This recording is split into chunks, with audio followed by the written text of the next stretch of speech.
Chapter 9 The Mock Turtle's Story. "You can't think how glad I am to see you again, you dear old thing," said the Duchess, as she tucked her arm affectionately into Alice's, and they walked off together. Alice was very glad to find her in such a pleasant temper, and thought to herself that perhaps it was only the pepper that had made her so savage when they met in the kitchen.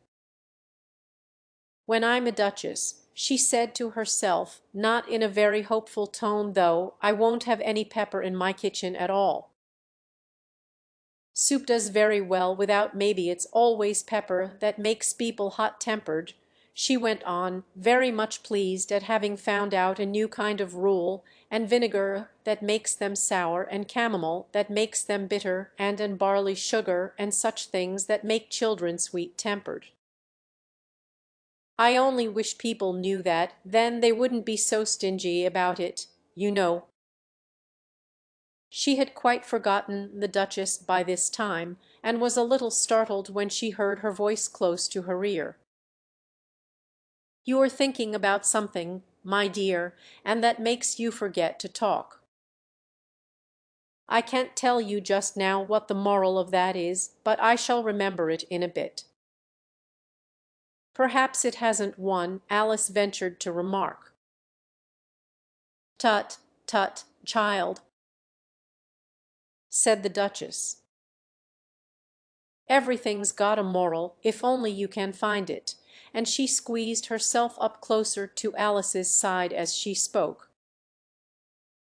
Alice did not much like keeping so close to her, first, because the Duchess was very ugly, and secondly, because she was exactly the right height to rest her chin upon Alice's shoulder, and it was an uncomfortably sharp chin.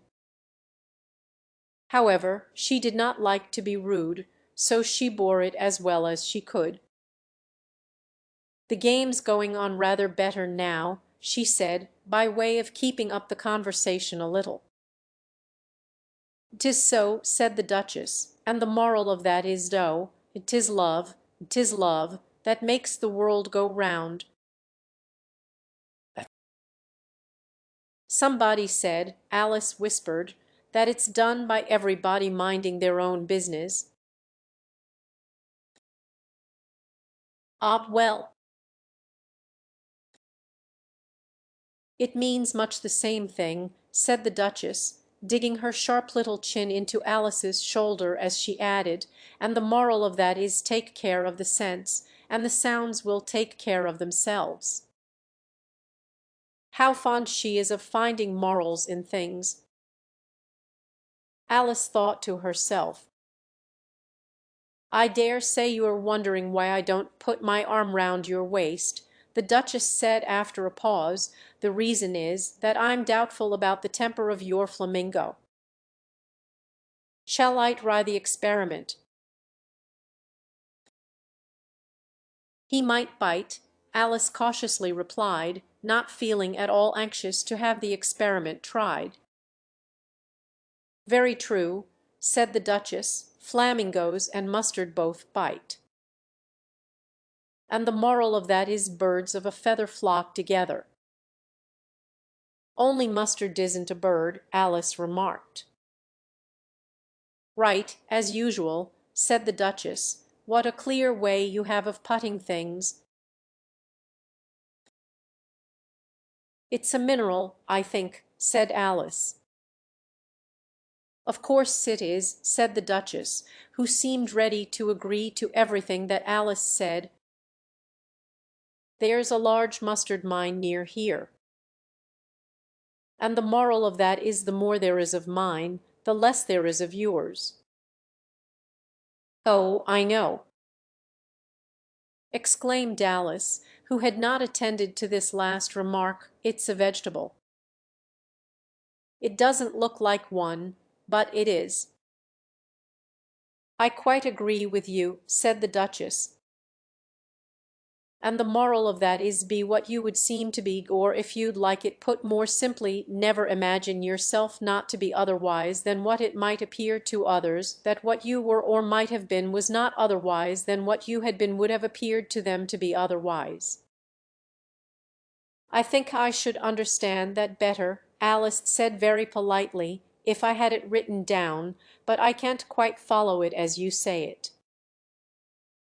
That's nothing to what I could say if I chose, the Duchess replied in a pleased tone. Pray don't trouble yourself to say it any longer than that, said Alice. Oh, don't talk about trouble, said the Duchess. I make you a present of everything I've said as yet. A cheap sort of present, thought Alice. I'm glad they don't give birthday presents like that, but she did not venture to say it out loud. Thinking again, the Duchess asked, with another dig of her sharp little chin. I've a right to think, said Alice sharply, for she was beginning to feel a little worried. Just about as much right, said the Duchess, as pigs have to fly. And the But here, to Alice's great surprise, the Duchess's voice died away, even in the middle of her Favorite word moral, and the arm that was linked into hers began to tremble. Alice looked up, and there stood the Queen in front of them, with her arms folded, frowning like a thunderstorm. A fine day, Your Majesty. The Duchess began in a low, weak voice. Now, I give you fair warning, shouted the Queen, stamping on the ground as she spoke. Either you or your head must be off, and that in about half no time.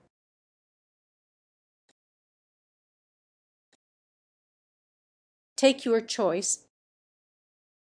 The Duchess took her choice, and was gone in a moment. Let's go on with the game, the Queen said to Alice. And Alice was too much frightened to say a word, but slowly followed her back to the croquet ground. The other guests had taken advantage of the Queen's absence, and were resting in the shade. However, the moment they saw her, they hurried back to the game, the Queen merely remarking that a moment's delay would cost them their lives. All the time they were playing the Queen never left off quarrelling with the other players, and shouting off with his head, or off with her head. Those whom she sentenced were taken into custody by the soldiers, who of course had to leave off being arches to do this, so that by the end of half an hour or so there were no arches left, and all the players, except the King, the Queen, and Alice, were in custody and under sentence of execution. Then the Queen left off, quite out of breath, and said to Alice, "Have you seen the Mock Turtle yet?" "No," said Alice. "I don't even know what a Mock Turtle is." "It's the thing Mock Turtle soup is made from," said the Queen. "I never saw one, or heard of one," said Alice. "Come on, then," said the Queen, "and he shall tell you his history." As they walked off together, Alice heard the King say in a low voice, to the company generally, "You are all pardoned. Come, that's a good thing." She said to herself, for she had felt quite unhappy at the number of executions the Queen had ordered. They very soon came upon a griffin, lying fast asleep in the sun. If you don't know what a griffin is, look at the picture. "Up, lazy thing," said the Queen, "and take this young lady to see the Mock Turtle and to hear his history. I must go back and see after some executions I have ordered." And she walked off, leaving Alice alone with the griffin. Alice did not quite like the look of the creature, but on the whole she thought it would be quite as safe to stay with it as to go after that savage queen, so she waited. The griffin sat up and rubbed its eyes, then it watched the queen till she was out of sight, then it chuckled. "What fun!" said the griffin, half to itself, half to Alice. "What is the fun?" said Alice. "Why, said the griffin. "It's all her fancy, that they never executes nobody, you know. Come on." Everybody says come on. Here, thought Alice, as she went slowly after it, I never was so ordered about in all my life, never. They had not gone far before they saw the Mock Turtle in the distance, sitting sad and lonely on a little ledge of rock, and, as they came nearer, Alice could hear him sighing as if his heart would break. She pitied him deeply. "What is his sorrow?" she asked the griffin, and the griffin answered, very nearly in the same words as before, "It's all his fancy, that he hasn't got no sorrow, you know. Come on." So they went up to the Mock Turtle, who looked at them with large eyes full of tears, but said nothing. "This here young lady," said the griffin, "she wants for to know your history, she do." "I'll tell it her," said the Mock Turtle in a deep, hollow tone. "Sit down, both of you, and don't speak a word till I've finished." So they sat down, and nobody spoke for some minutes. Alice thought to herself, "I don't see how he can ever finish if he doesn't begin," but she waited patiently. "Once," said the Mock Turtle at last, with a deep sigh, "I was a real turtle." These words were followed by a very long silence, broken only by an occasional exclamation of "Hocker!" from the griffin, and the constant heavy sobbing of the Mock Turtle. Alice was very nearly getting up and saying, "Thank you, sir, for your interesting story," but she could not help thinking there must be more to come, so she sat still and said nothing. "When we were little," the Mock Turtle went on at last, more calmly, though still sobbing a little now and then, "we went to school in the sea. The master was an old turtle. We used to call him Tortoise." "Why did you call him Tortoise if he wasn't one?" Alice asked. "We called him Tortoise because he taught us," said the Mock Turtle angrily. "Really you are very dull." "You ought to be ashamed of yourself for asking such a simple question," added the griffin. And then they both sat silent and looked at poor Alice, who felt ready to sink into the earth.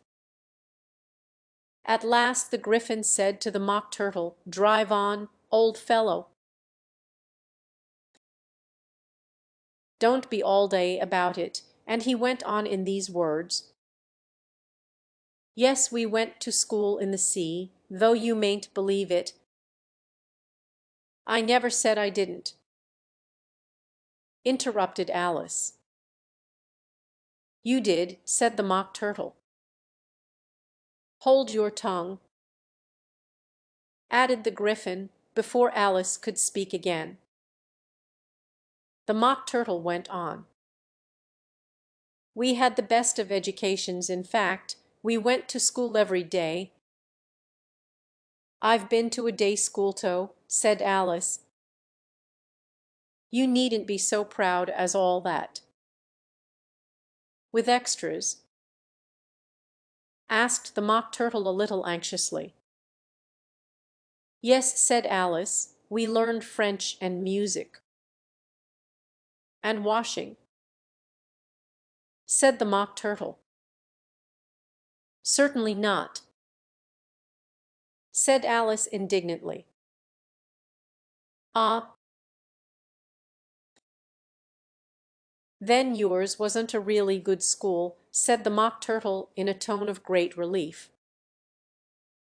Now at ours they had at the end of the bill French, music, and washing extra.